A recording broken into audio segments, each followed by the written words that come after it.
Well, hello! Welcome back to my channel. Just Shauna here to talk about some friggin' fantasy genre stuff. This is, obviously, per the title, the Get to Know the Fantasy Reader tag. I was not tagged by anybody, I just felt like fucking doing it. I saw someone do it recently, I can't remember who.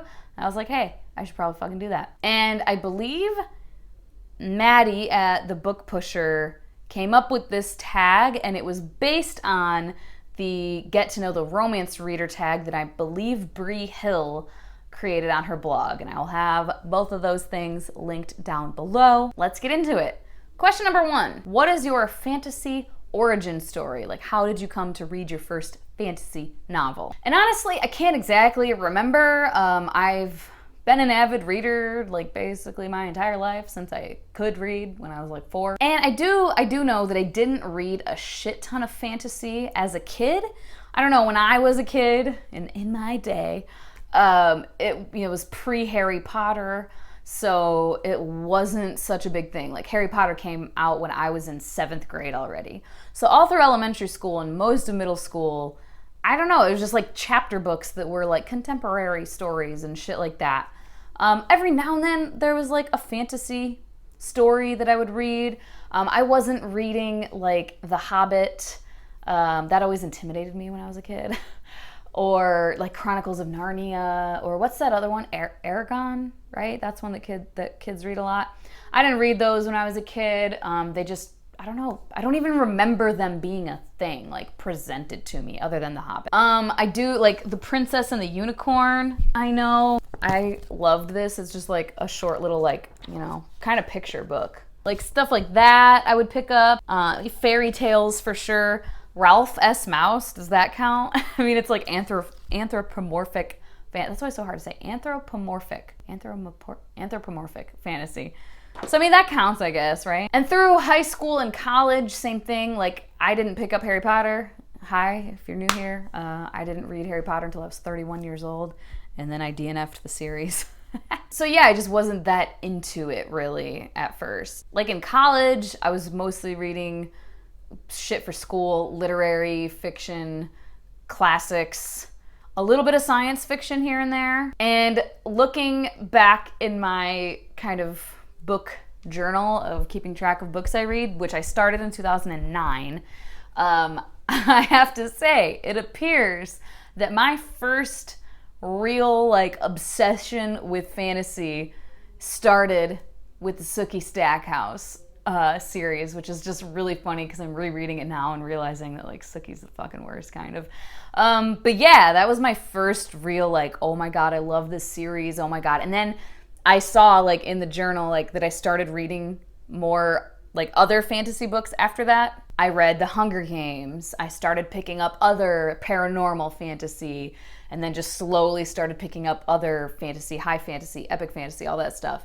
And yeah, the rest is history. So I kind of have to credit Sookie Stackhouse for getting me like truly into fantasy stories. Number 2, if you could be the heroine for me in a fantasy novel, who would you want to be the author? And what's one trope you would insist on being in the story? I'm leaning towards Gail Carriger for the author because I just thoroughly love her authorial voice, and she writes fantasy. Because I mean, I love Elizabeth Gilbert's writing, but she doesn't write fantasy, so I don't think I'd want her to write it.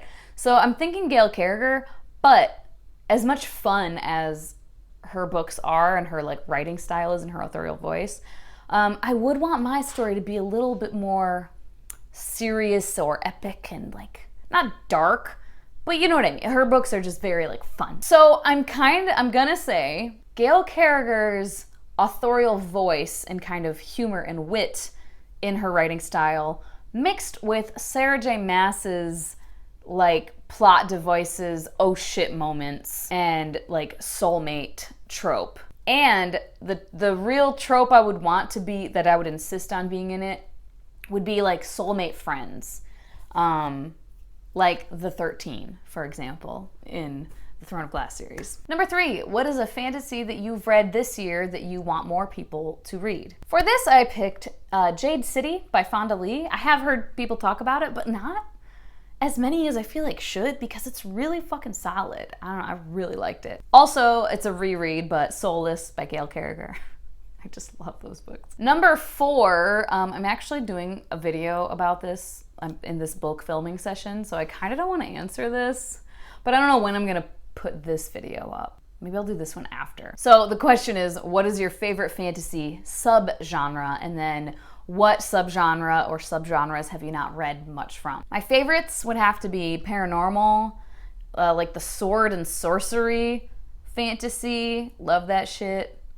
And just high fantasy in general, but that's not a content subgenre. That's more like a tone subgenre. Also filming a video about that, so this has to go up after both of those. And not read much of, honestly, which I just talked about it in a recent wrap-up today. I did read one of these recently, but I don't read a lot of it, and that is magical realism or fabulism. And then like erotic fantasy, I don't read any of that. I read some fantasy stories that like have smut in them or smutty moments in them, but I don't read erotic fantasy. Number 5, who is one of your auto-buy fantasy authors? And I have 2 for this. And they're so vastly different in like style and everything. Sarah J. Maas and Michael J. Sullivan.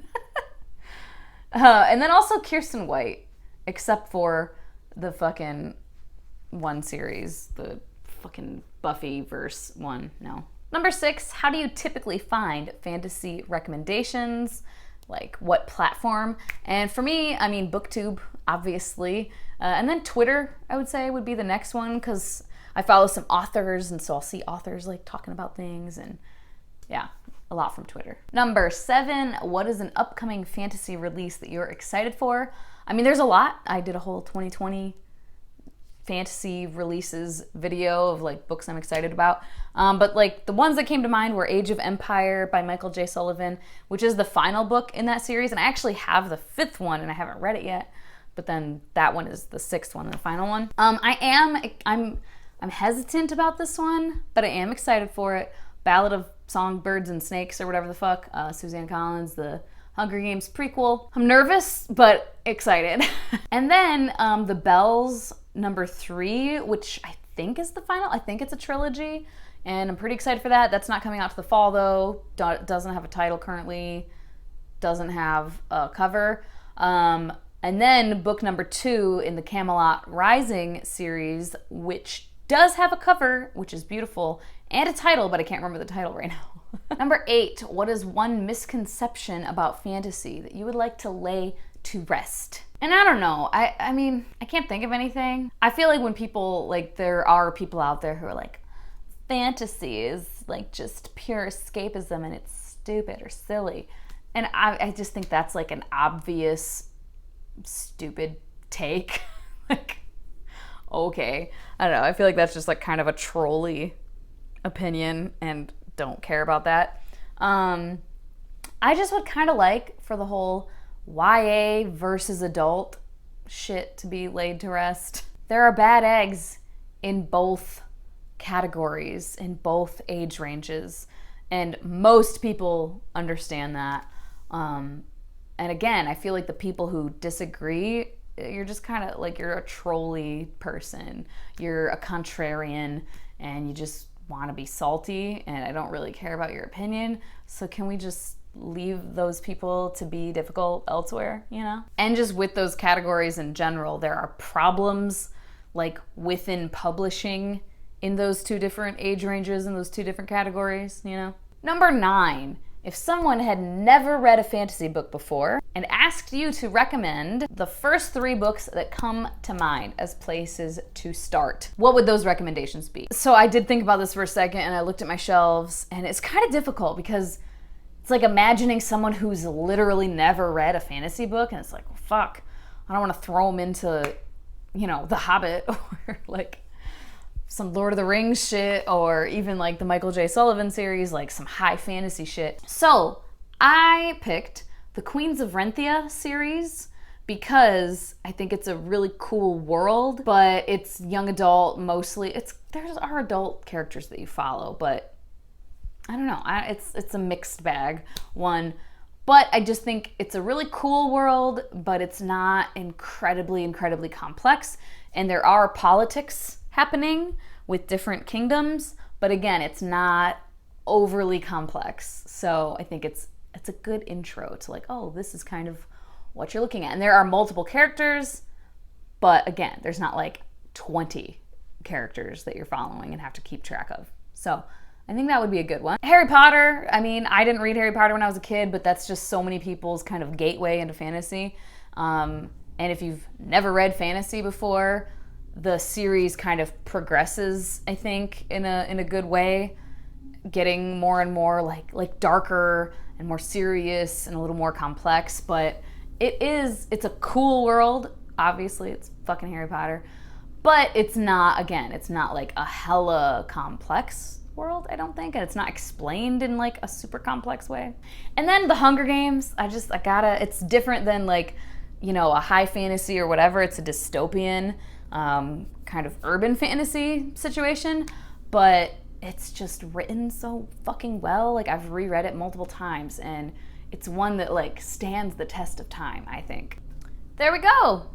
Tag is complete. Let me know down below what your first fantasy book was that got you into fantasy, if you're a fantasy reader. As always, thank you so much for your time. Hope that you guys have a wonderful day, and I will talk to you later. Bye-bye.